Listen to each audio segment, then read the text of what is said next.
Nos quatro cantos do planeta, em todos os níveis de renda, as disparidades de gênero persistem e refletem em diferenças salariais, oportunidades desigual de progressão na carreira e representação desequilibrada em tomadas de decisão.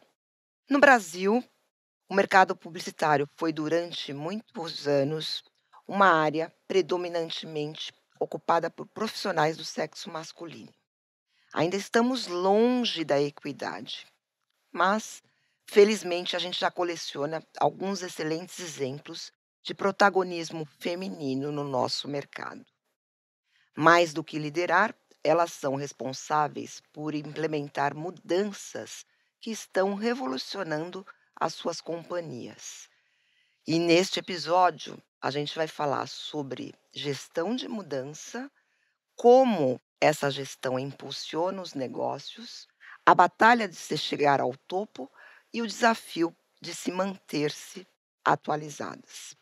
Este é o Sempcast, eu sou a Regina Augusto, diretora executiva do Semp, e eu estou aqui hoje com duas amigas, pessoas que eu admiro profundamente, e a gente está fechando esse episódio, né, que tem como tema central gestão de mudança, eu acho que não poderia ser da melhor forma, que eu acho que, vocês representam muito sobre o que é liderar empresas neste momento de transformação. Então, apresentando as minhas 2 convidadas, Manzar Feres, diretora-geral de Negócios Integrados em Publicidade da Globo. Muito prazer, bem-vinda, Manzar. Obrigada, Rê.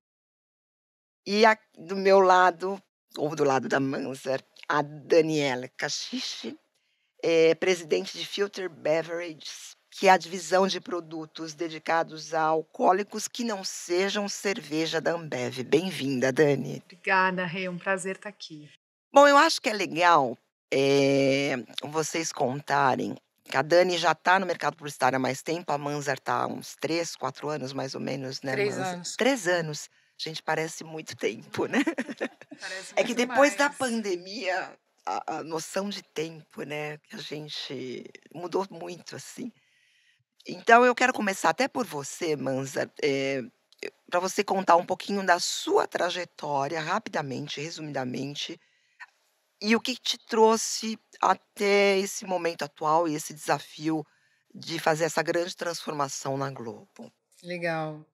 Muito obrigada pela oportunidade. É um prazer estar com você e com a Dani, de quem sou fã. Então, e você Somos também. todas fãs de É. todas É, aqui. muito bom isso, Eu né. acho que depois também, Regina, você tem que contar um pouquinho, né, assim, dentro de transformação, você também, Todas deu um temos esse passo. desafio, é É. verdade. Na verdade, falando um pouco de mim, assim, eu sou meu background é tecnologia, então eu sou engenheira eletricista, depois eu fiz uma pós-graduação em sistemas de computação, então o início da minha carreira profissional sempre foi eu sou nerd assumida e gosto do assunto.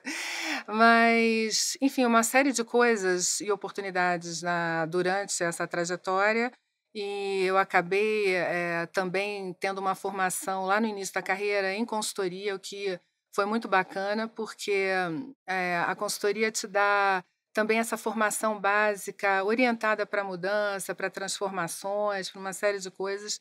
Então a minha formação lá de trás já vem me despertando essa questão realmente de construir e de transformar, e gestão de mudança é uma coisa que a gente aprende, acho que na aula 2 da consultoria, falando em gestão de mudança. E assim foi indo, então eu passei por, PricewaterhouseCoopers, depois IBM, que compra a Price, então vou para a IBM. Na IBM tive 3 empregos, era uma IBM ainda bem gigante, então eu tive 3 funções muito interessantes, inclusive a terceira era uma função global que me, fez perceber e aproveitar essa oportunidade na questão de cultural fit, que a gente fala. Então, eu tinha time na China, na Rússia, na Bélgica, trabalhei muito com a Anheuser-Busch InBev nessa época, em Nova York, Saint Louis, México, Brasil, Argentina, então foi muito interessante também. E aí você vai tomando gosto, acho que o que aconteceu comigo na questão da transformação e da mudança é que eu fui realmente gostando desse assunto. Então, construir algo, deixar, né, fazer alguma coisa diferente, é o que sempre me motivou. E depois da IBM, eu tive uma passagem interessante por uma indústria que eu não tinha tanta intimidade assim, que é a indústria financeira, quando fui para a Experian, no Brasil Serasa, e num momento que eles queriam realmente, se ressignificar também. Isso acontece, e acho que aconteceu comigo, pelo background de tecnologia, eu fui tendo essas oportunidades de passar por indústrias que estavam sendo muito disruptadas por tecnologia. Então, naquele momento, estava acontecendo com a Serasa, e eu acho que foi daí o convite para chegar e realmente criar uma coisa diferente, uma ida ao mercado, uma narrativa muito mais ligada a dados, software, enfim, uma coisa bem diferente para construir essa marca também de um jeito diferente. E a partir dali, eu acho que me qualifiquei no mercado brasileiro como alguém que conseguia transformar e ficava bem com isso, porque a gente tem que estar bem. É uma questão de skill, assim, uma questão de você gostar. E não tem melhor ou pior, né, acho não sei se a Dani vai concordar comigo, é perfil. Não é todo mundo que Uhum. fica feliz quando tem uma página em branco e precisa construir algo. Eu, por exemplo, também não ficaria feliz apertando botões só construídos, mas eu valorizo demais quem faz, né, então assim e assim fui para a Globo. Então uma Globo que eu acho que percebeu também que estava sendo muito Então você chegou na disruptada, Globo em 2019. Em 2019. 2019. E com o mesmo com esse desafio, né, de então uma indústria realmente a Globo entendendo que sim, tinha algo muito diferente acontecendo ali, e sendo muito disruptada, né, pelas plataformas digitais e por tudo isso no mercado de publicidade.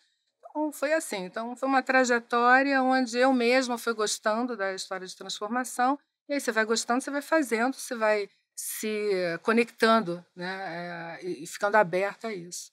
Então um pouco isso. Muito legal.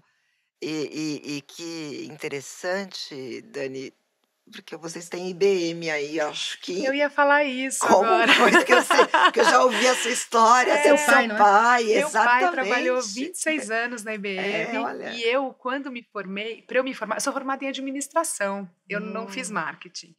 E no meu último ano de faculdade eu tinha que me formar, eu tinha que fazer estágio para me formar, e aí eu cheguei pro meu pai e falei, pai, eu acho que eu quero fazer estágio na IBM. E, obviamente, eu via meu pai trabalhando na IBM, prosperando, né? Você Mas é uma acaba. super empresa, É, super não, empresa, super. E eu me lembro que eles chamavam de IBMistas, assim, igual a gente tem os ambevianos, Uhum. Ah, assim, mas a sabe? IBM, para nossa geração, quando a gente estava É, estudando, ela era o que Google hoje exato. é, né, É. era a grande Sim, a empresa de super empresa, era tecnologia, né. uma escola. É, Então, imagina, é. eu tive, assim, o privilégio de entrar, primeira vez que eu fui trabalhar na minha vida, eu já entrei numa empresa como a IBM. E eu me lembro que eu falei, pai, queria muito ir fazer estágio lá. E ele falou, de jeito nenhum, Maurício Cachiche, Daniela Cachiche, vai todo mundo saber que você é minha filha. Aí liguei para um amigo do meu pai e falei, tio, me consegue uma ficha de estágio? Ele conseguiu, eu fiz, Ai, que fui lá, legal. sem meu pai saber, prestei, entrei, e um belo dia eu falei, pai, tô indo trabalhar com você. Ele queria me matar, né? Mas, na verdade, ele ficou feliz também com essa história. Mas aí eu tive 4 anos de experiência Olha só, eu não sabia, trabalhando, Dani. 4 anos na IBM, e aí sempre na área de marketing, suportando as unidades de negócio. Então aí eu comecei, né, entrei nesse mundo de marketing, fiz pós em marketing, então obviamente, né, fui estudar e depois de IBM eu falei não, eu acho que eu quero ir para alguma coisa um pouco mais nervosa, assim, um pouco mais, né, com mais emoção. Naquela época a tecnologia também era muito diferente do que é hoje, né? A gente falava de mainframes, falava de outro tipo de realidade. E aí, enfim, entrei na Unilever, fiquei na Unilever 10 anos, foram 7 América Latina, 3 Brasil. E na Unilever, Unilever é assim, não é uma escola, é uma universidade, é um PhD em construção de marca. E aí foi muito interessante porque eu estava justamente no momento que a Silvia Lanhado estava liderando a transformação de Dove com a campanha pela Real Beleza. Então foi a primeira vez que uma marca de beleza estava desafiando a indústria de beleza inteira, saindo da lógica de modelos, Photoshop e indo para mulheres reais. Então estar ali no meio, para mim, eu falo que eu fui picada assim por um bichinho que falou: olha, não é só sobre vender um sabonete na gôndola, é sobre falar da autoestima das mulheres. E isso fez com que, então, toda vez que eu olho para uma marca, eu falo: ok, eu vou vender, eu vou entregar crescimento, eu vou ganhar market share, mas que mais eu vou fazer com essa marca? Que é um privilégio muito grande a gente liderar marcas num país com mais de 200 milhões de pessoas. Então, eu fiquei 10 anos, eu trabalhei com Omo, trabalhei com Dove, trabalhei com Ades, trabalhei com marca Unilever. Foi muito interessante. E depois de 10 anos, entendi que meu ciclo estava se fechando e a Heineken estava chegando no Brasil. Procurando pessoas de bens de consumo. A Unilever Brasil é a segunda operação do mundo, ela é muito grande. E aí chegaram em mim, fui conversar, olhei e falei, bom, é um baita desafio, porque, né, é muito diferente. O Brasil é o terceiro maior profit pool de cerveja do mundo. Ambev, que é a empresa que eu trabalho hoje, né, realmente tem uma capacidade de liderar essa categoria. E aí foi muito interessante eu sair de uma lógica de liderança de tudo, poder de compra, estrutura, recurso, e fui para algo que era quase uma startup. Com um asset de uma marca global, mas que não era conhecida no Brasil, que não tinha awareness, que não tinha Tinha até trial, rejeição, tinha né? rejeição do líquido. Então, eu fui para um modelo de challenger. E quando você vai para challenger, você descobre que a escassez te faz ficar criativa, Sim, efetiva, sim. e que você precisa construir do zero assim as coisas. Então, eu acho que isso também me colocou neste lugar de eu gosto de estar num lugar que é sobre construir o novo, sobre construir uma nova avenida de crescimento. É nesse lugar que eu estou, na Ambev, vou chegar lá. Depois de 6 anos na Heineken, eu fui para a PepsiCo. O presidente da PepsiCo na época, o João Campos, tinha sido meu chefe na Unilever. Então, enfim, no nosso mercado a gente também, né, tem todas essas Claro. conexões. E aí ele me chamou e falou assim, olha, a gente tem um desafio enorme. A gente tem grandes marcas, Doritos, Cheetos, Lay's, enfim, Ruffles, mas as marcas estão perdendo relevância. E a gente precisa fazer um turnaround nesse negócio. E aí, para mim, foi interessante, porque eu fui para um modelo que era muito parecido com a Unilever, mas eu tinha que ser challenger numa empresa que tinha um pensamento de líder. É super difícil. É muito Pois mais fácil é. ser challenger sendo challenger e líder sendo líder. Se sendo challenger numa empresa líder é difícil. E foram 5 anos que foram super interessantes, porque entendi muito sobre o modelo de distribuição muito complexo que a companhia tinha. Então, em todos esses lugares que eu trabalhei, o marketing sempre cuidou do P&L. Então, não é comunicação, é assim, a gente olhar e entender estratégia de portfólio, definição de inovação, comunicação, mas, enfim, demanda, produção, entendimento de supply chain, de logística, até ali o final do bottom line do P&L. Então, para mim foi muito rica essa experiência, e aí, começo de 2021, No meio da pandemia no ainda, meio da né? pandemia, começa um papo com o Jean Gereissati, e o Jean começa a me explicar um pouco da transformação que a Ambev estava passando. Acho que era uma transformação que eu comecei a ver como indivíduo, quando eu comecei durante a pandemia, vendo a Ambev fazendo álcool gel, fazendo as máscaras, liderando construção de hospitais. Eu falei, nossa, essa é uma empresa que está se ressignificando até no entendimento do impacto que ela gera na sociedade onde ela opera, né? E muito liderado pelo Jean. E aí ele começou a me explicar como que a Ambev estava mudando de ser, evoluindo de ser uma cervejaria e virando uma grande plataforma. E uma plataforma muito voltada a consumidor, muito voltada a cliente, muito voltada à inovação. 20% da receita da Ambev vem de inovação, com uma clareza sobre o impacto que a gente pode gerar de negócio no dono do ponto de venda, através da plataforma BIS, o impacto que a gente gera em experiência para o consumidor via Zé Delivery. Eu comecei a olhar aquilo e falei, nossa, que interessante, né? Porque eu sempre olhava como uma grande cervejaria. Falei, tem uma transformação aqui e uma transformação de pessoas para ter maior diversidade de gênero, maior diversidade de raça. E aí o Jean, então a gente começa a conversar e eu acho que tem muito a ver comigo, com a minha característica, que é construir uma nova avenida de crescimento para a Ambev através de uma divisão de negócios que tem um portfólio de bebidas alcoólicas que não são cerveja. Então, imagina você estar numa companhia que vem se transformando, e aí hoje eu sou presidente, então, dessa divisão, que basicamente tem um portfólio focado em drinks prontos e também em vinhos. Eu cuido da América do Sul, então a gente tem uma vinícola, a Ambev comprou uma vinícola na Argentina. Então, essa é uma transformação muito grande se a gente for pensar na evolução da companhia, mas na lógica de o que você quer tomar, Regina, o que você quer tomar, Manzar? A gente tem o nosso propósito por um futuro com mais razões para brindar. Se vocês quiserem brindar com coisas que não são cerveja, nós temos que ter essa opção para vocês. E aí, estou começando, assim, não do zero, porque, enfim, estou há 1 ano na companhia, já existiam algumas marcas que estavam dentro do portfólio, mas eu sinto o mesmo que a Manzar sente, assim, de estar num lugar que é começar do zero alguma coisa, construir, e daqui um tempo olhar para trás e falar, nossa, olha o legado, né? Sim, Eu acho que isso é muito interessante. é uma super oportunidade, mas eu acho que isso tem a ver com você falou, Manzar, com perfil mesmo, né.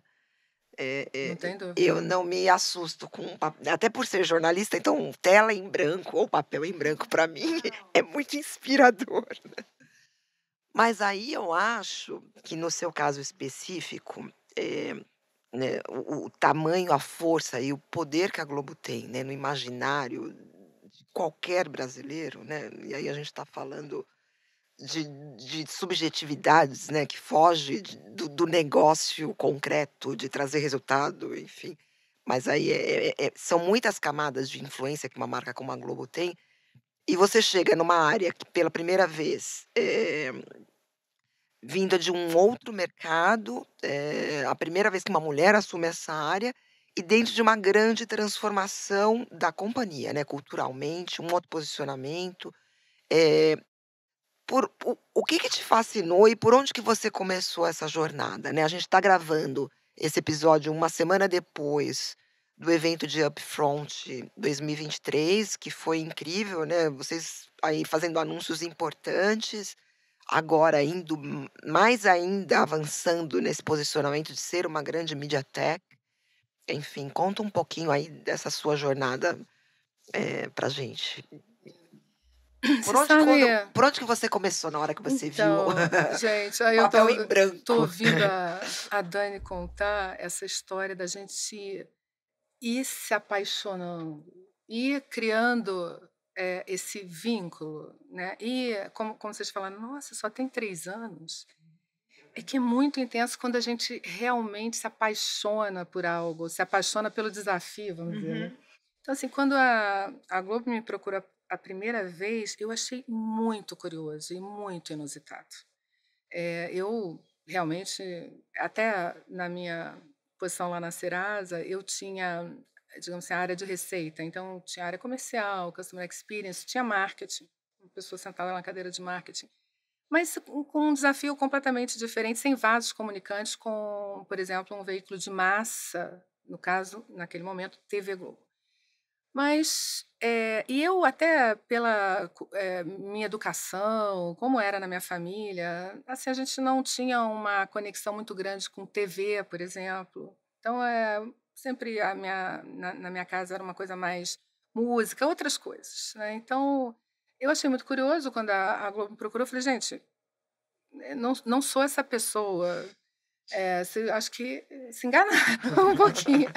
Vamos lá. Não, aí você começa, aí a empresa começa a explicar, e aí eu fui vendo, olha, veja bem, realmente aqui tem uma empresa que é dominante, e que realmente quer. E eu fazia muito essas perguntas no início, até para ter certeza se eu realmente era a pessoa que poderia contribuir com o que a Globo queria dali para frente, porque é uma preocupação. Uma coisa é a Globo acha que a transformação é desse jeito, será que realmente eu sou a pessoa, né? Sim. Então, fazia várias perguntas e entendendo aquilo tudo. Então, eu vou ser muito sincera com você que a primeira coisa pela qual me apaixonei foi pela quantidade de dados, de conhecimento do brasileiro, da granularidade desse conhecimento e que sempre tinha sido muito utilizado para geração de conteúdo. Então, assim, é uma empresa que sempre usou muito pesquisa, muito conhecimento do brasileiro, todos esses dados para entender tendências, ou seja, gente, uma obra de dramaturgia, quando ela vai ao ar, ela começou a ser planejada 2 anos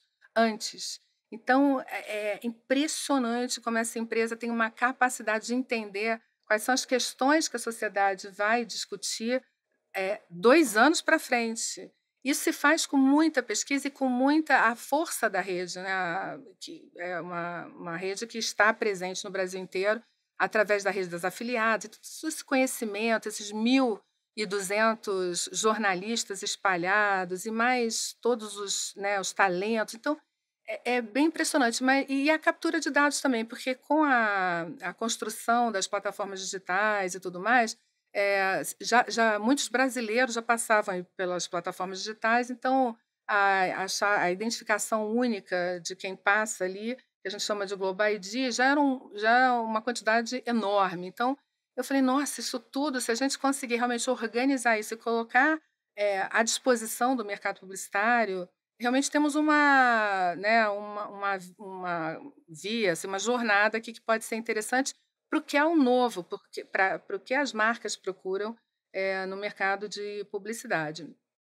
Me apaixonando por tudo isso, e aí já vinha, né, eu cheguei no final de 2019 e já havia o plano das empresas todas, não só a TV Globo atuar assim, mas, o Globoplay com toda a orientação de ser realmente uma plataforma de streaming importante, com esse conhecimento todo brasileiro, os canais de TV por assinatura, então a gente já ia operar assim, e havia um entendimento realmente da empresa e uma abertura enorme para fazer diferente, para entender que estava sendo absolutamente disruptada, pelas plataformas digitais, pela nova forma, do mercado se relacionar com a publicidade ou, né, entender isso, ou seja, e a TV Globo muito assim: as marcas vêm para cá só buscando awareness, então, no final era como que a gente serve o mercado, no funil inteiro, digamos assim.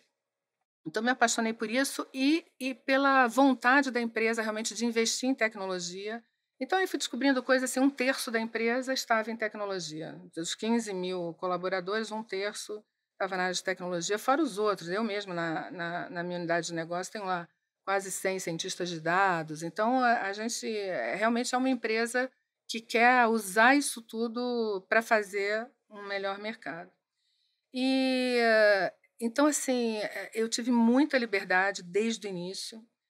Então isso foi algo que a gente conversou muito, ou seja, venha, está aqui a página em branco. O grande desafio da Globo, a Dani falou um pouco sobre isso, até quando falava de PepsiCo, é uma empresa muito dominante, mas com uma característica a partir de 2020 totalmente de startup, porque é uma nova empresa.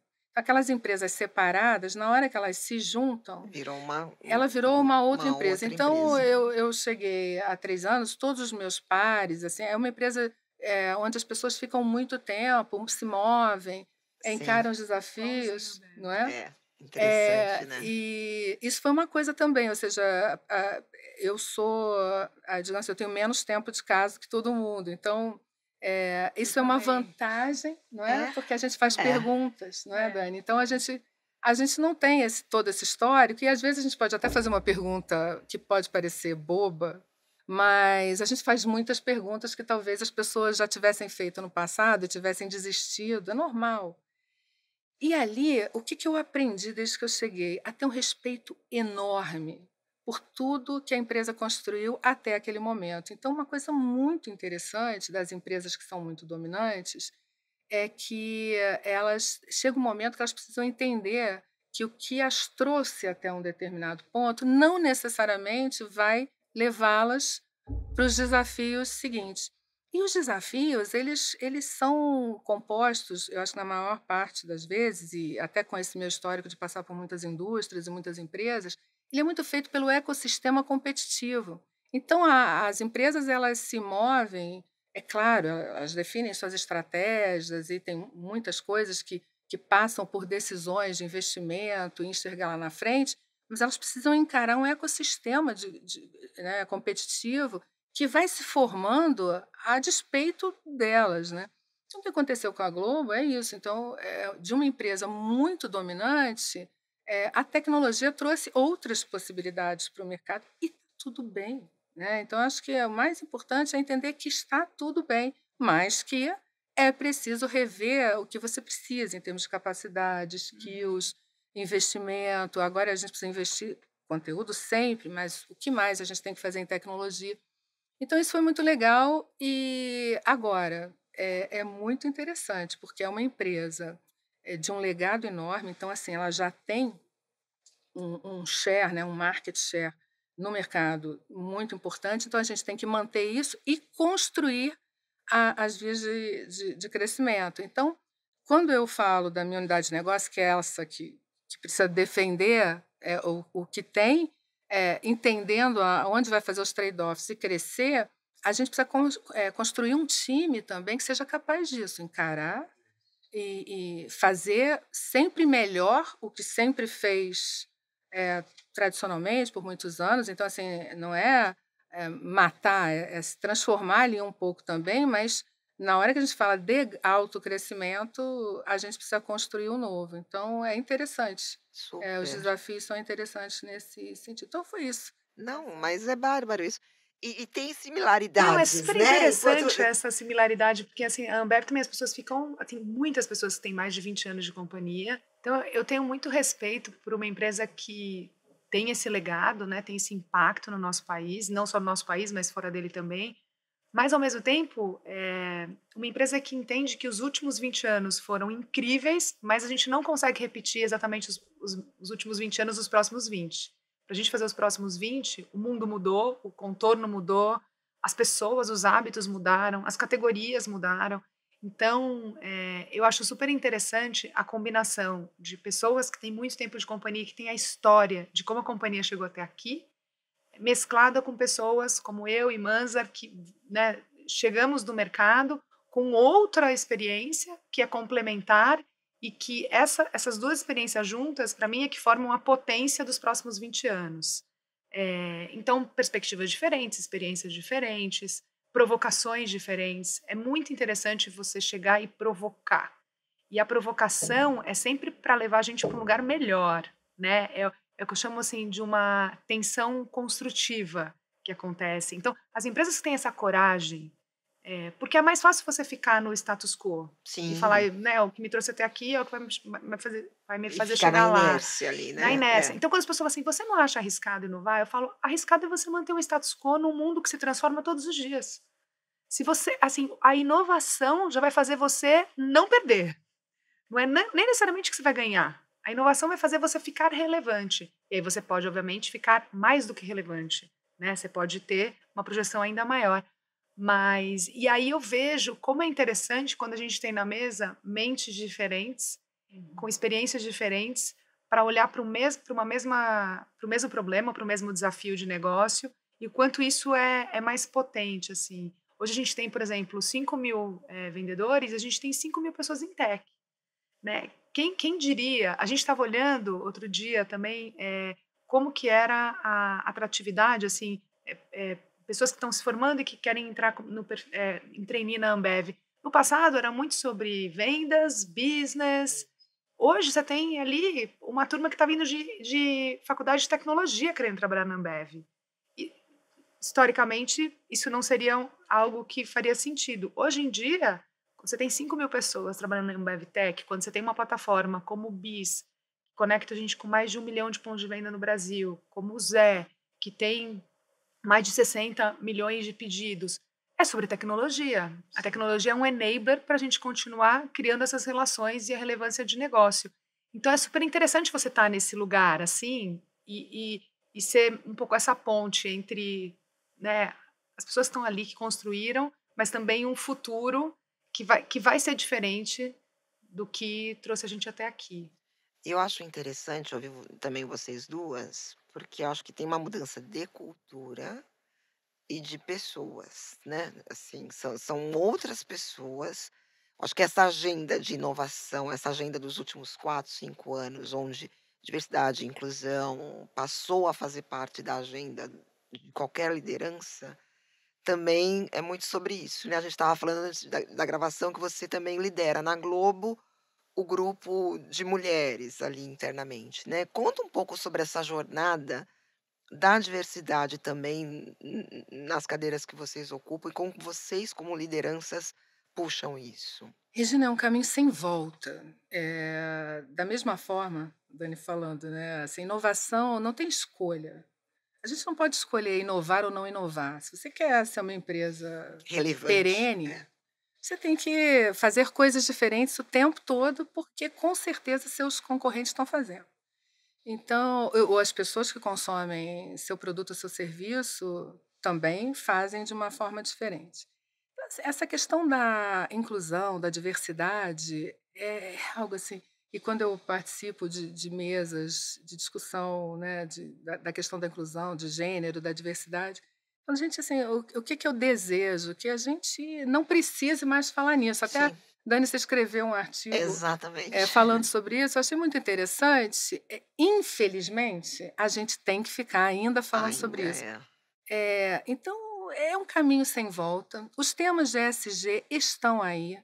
Então, acho que no caso da Globo, houve também esse entendimento. Então, assim, a empresa chega num momento, acho que 3, 4 anos atrás, quando decidiu realmente o caminho da transformação, pensou também sobre isso e vem nos últimos anos realmente eh, fazendo, né? Ou pelo menos já iniciando várias rotas, e não tem jeito. Então, e quando a gente fala da indústria de mídia, então, por exemplo, no meu caso, né, quando eu assumi, primeira mulher a assumir essa posição ao longo de toda a existência aí da Globo, e quando eu assumi, todos os meus reportes diretos eram homens, né? Então, eu também tive que tomar uma série de atitudes e de ações afirmativas para mudar esse cenário. Então, em um ano que a gente conseguiu metade, metade.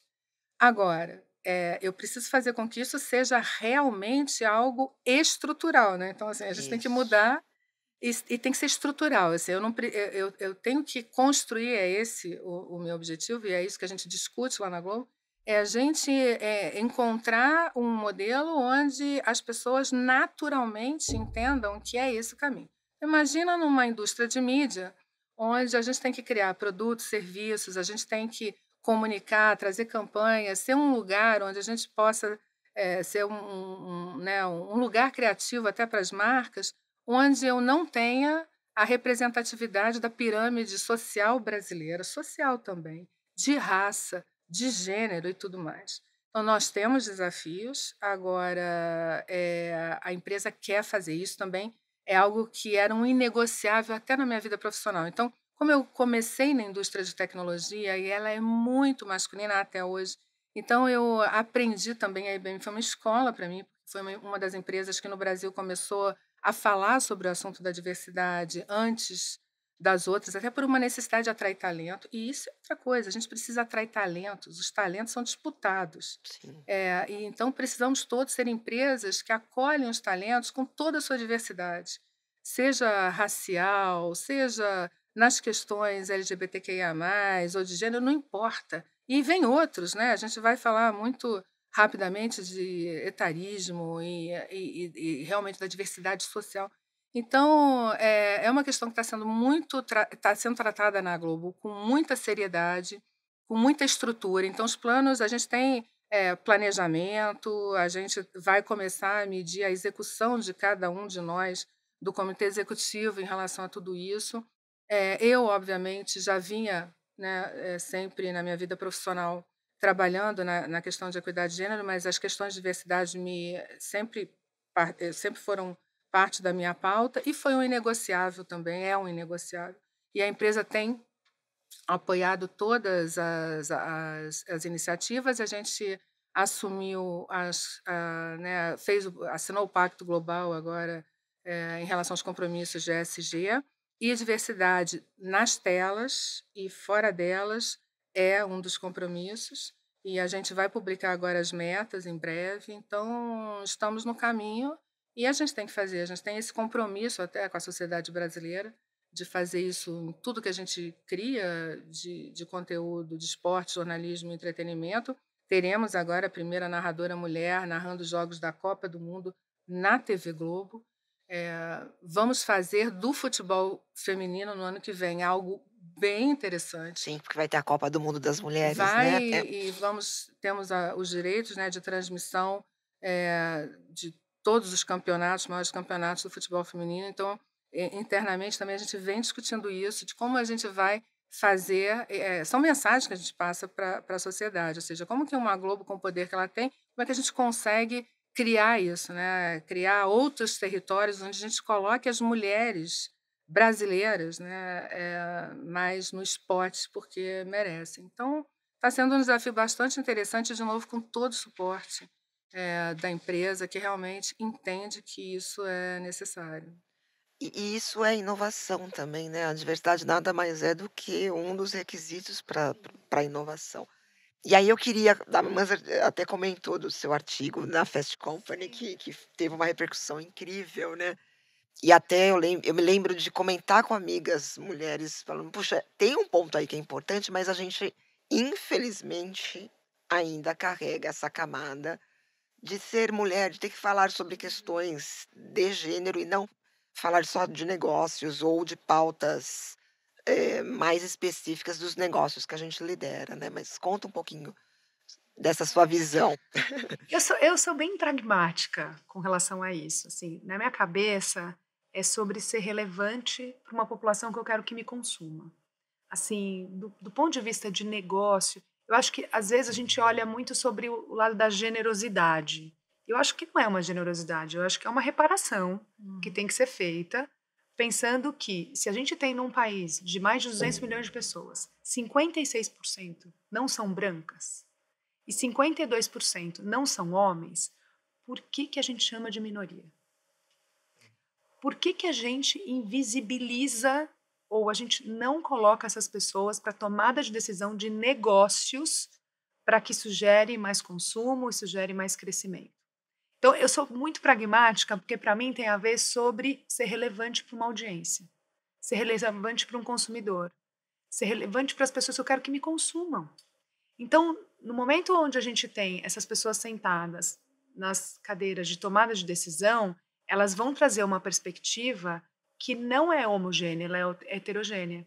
E por ela ser muito mais ampla, ela vai ser mais assertiva do ponto de vista de inovação, do ponto de vista de comunicação. Então, por exemplo, eu estou numa divisão de negócios onde a maioria dos meus consumidores são consumidoras, são mulheres. 70% das pessoas que consomem os nossos produtos são mulheres.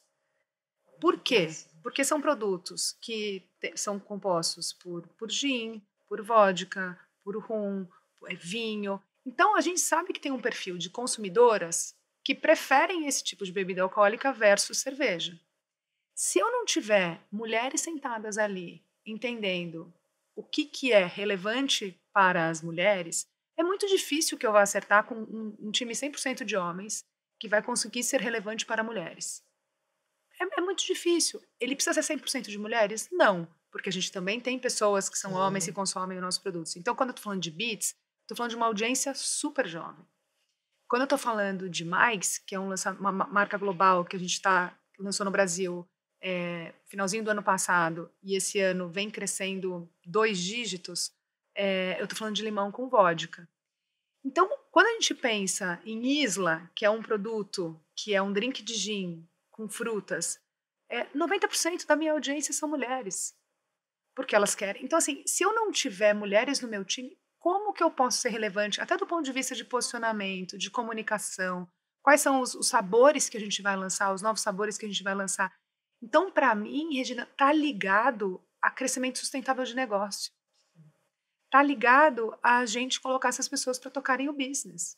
Então, o meu artigo, ele, de alguma maneira, foi algo que eu comecei a ver, que a gente coloca as mulheres para falar sobre mulheres e a gente coloca os pretos para falar de pretos. E aí, a gente gera, ao fazer isso, uma percepção que mulheres e pretos não sabem falar de negócio. Sim.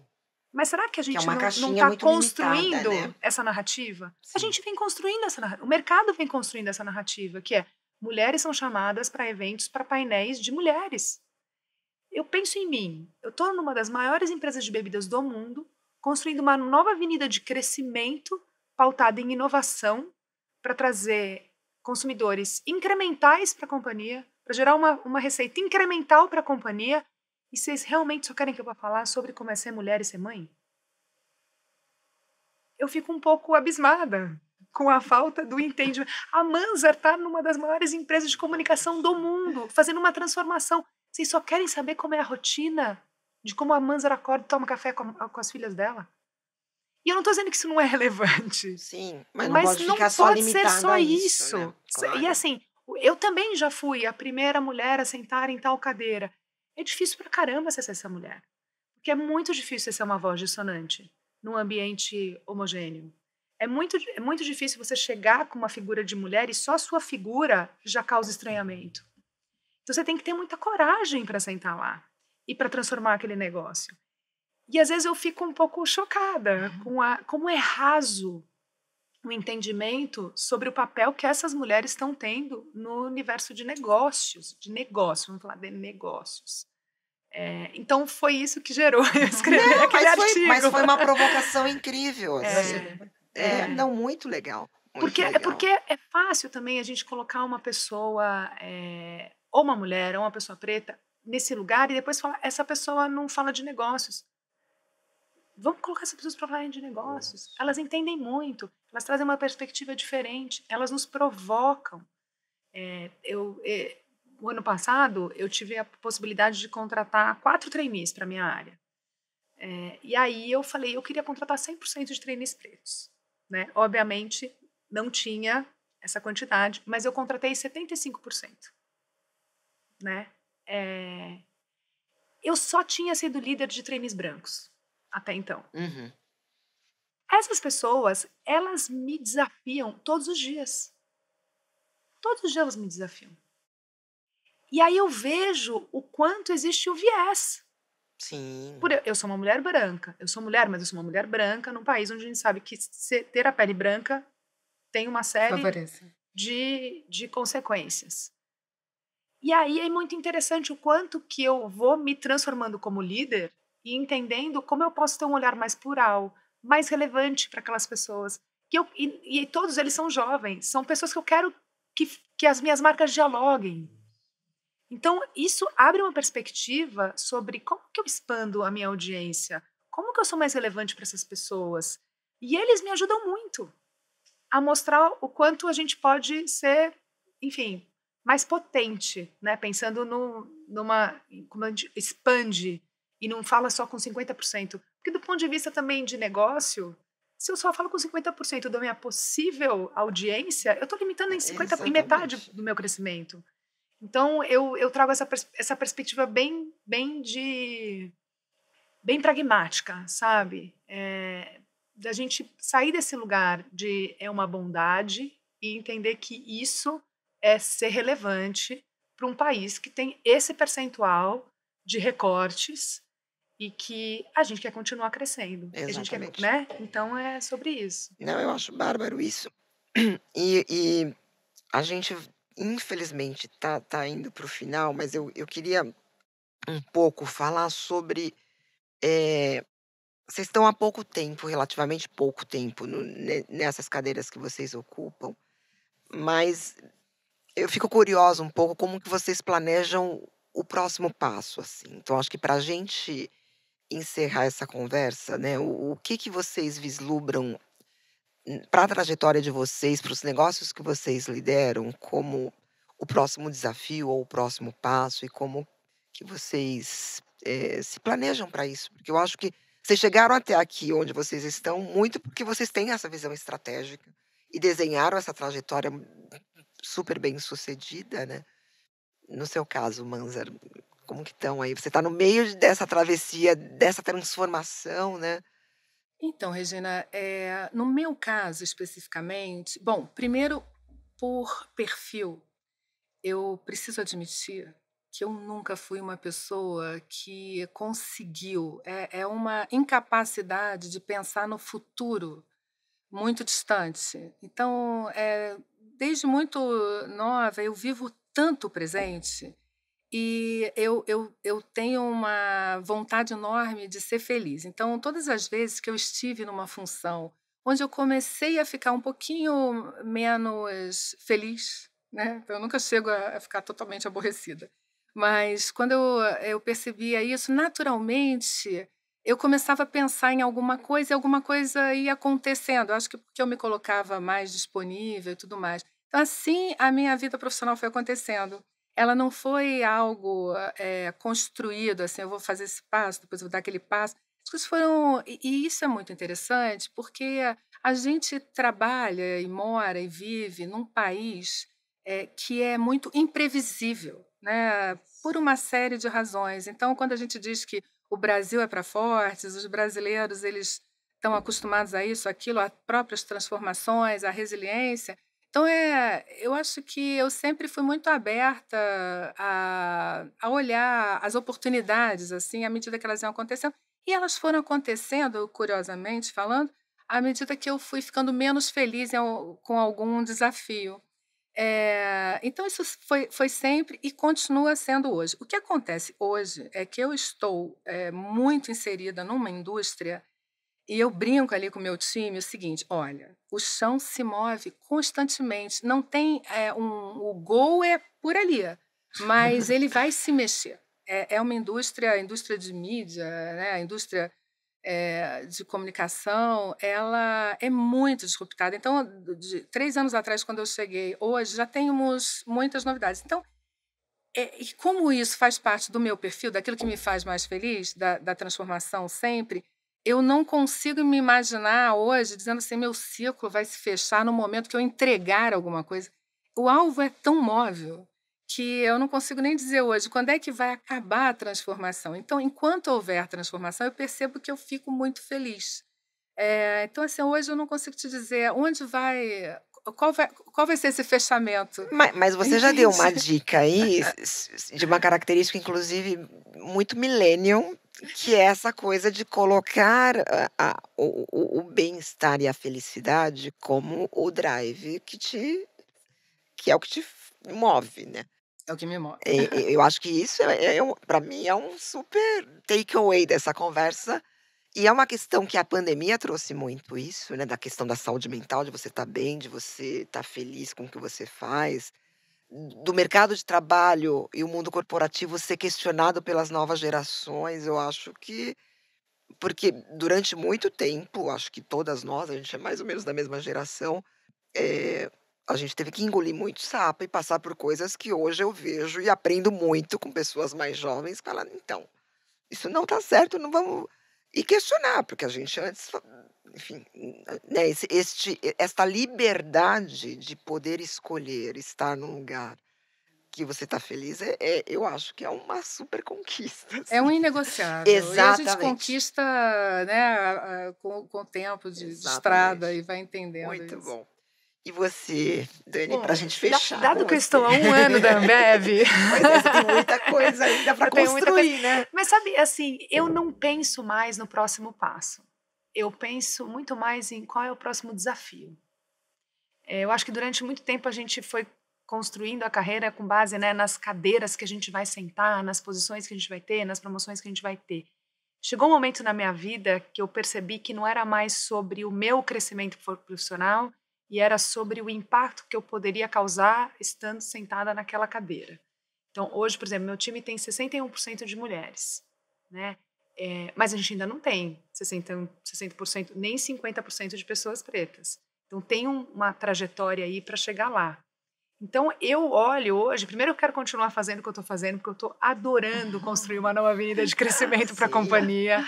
Eu estou adorando poder pensar em inovação, em poder colocar produtos na rua em 4 meses, em ter o pulso do consumidor e da consumidora e seguir inovando e trazendo tendências. A nossa unidade de negócios, a gente chama ela de MATCH, que é misturas, álcool, tendências e cheers. Né? Então, Olha, é uma abreviação sobre tudo isso que a gente vem fazendo nesse tempo na Ambev. Então, eu penso mais, Regina, assim, no legado e no impacto que eu posso gerar na companhia, assim, sabe? O fato de eu ser uma mulher sentada numa cadeira comercial, presidente de negócios, teve um impacto na Ambev enorme.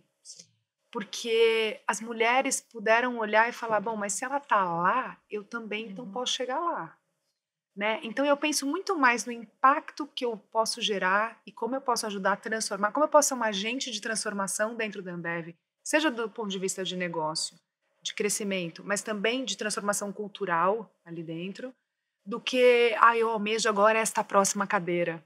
Assim, enquanto, acho que eu sou parecida com a Manzar nesse aspecto, assim, enquanto o desafio for interessante, enquanto eu estiver intelectualmente desafiada, enquanto eu entender que o que eu estou gerando de valor para a companhia realmente é algo que, se eu não estivesse ali tocando aquela unidade, aquilo não estaria sendo, né, entregue, eu estou assim, super feliz. Assim. E o que eu acho mais legal é ter hoje um time bastante diverso, e pessoas que vêm com essa coisa dos jovens e falando, eu quero trabalhar nessa unidade de negócios porque ela é diferente, porque ela gera transformação, porque ela traz para a Ambev consumidores que antes não iam consumir se a gente não estivesse aqui fazendo o nosso trabalho. E é legal isso, né? Porque a gente está falando que a gente quer oferecer para as pessoas mais opções de brindar com a gente. Mas para isso a gente tem que oferecer o que elas querem. Então, essa é uma divisão que, assim, me dá muito prazer em tá tocando, assim, em estar construindo. Então, eu acho que é mais sobre o impacto e o legado. Perfeito. Eu acho que é impacto, legado, felicidade. Eu acho que a gente termina com conceitos muito bacanas. Eu acho que, assim, esse papo podia continuar e vai continuar. Eu agradeço imensamente. Eu acho que a gente termina essa temporada com chave de ouro. Obrigada de coração. Obrigada a você. A gente é que agradece. Muito legal. Um prazer estar aqui. Prazer é meu. O Sempcast é uma iniciativa do Semp, Fórum de Autorregulação do Mercado Publicitário. Eu, Regina Augusto, apresento e assino a finalização do roteiro, feito em parceria com a equipe da Vértice Inteligência. Produção Semp e Vértice Inteligência. O Sempcast é gravado nos estúdios da But First Coffee.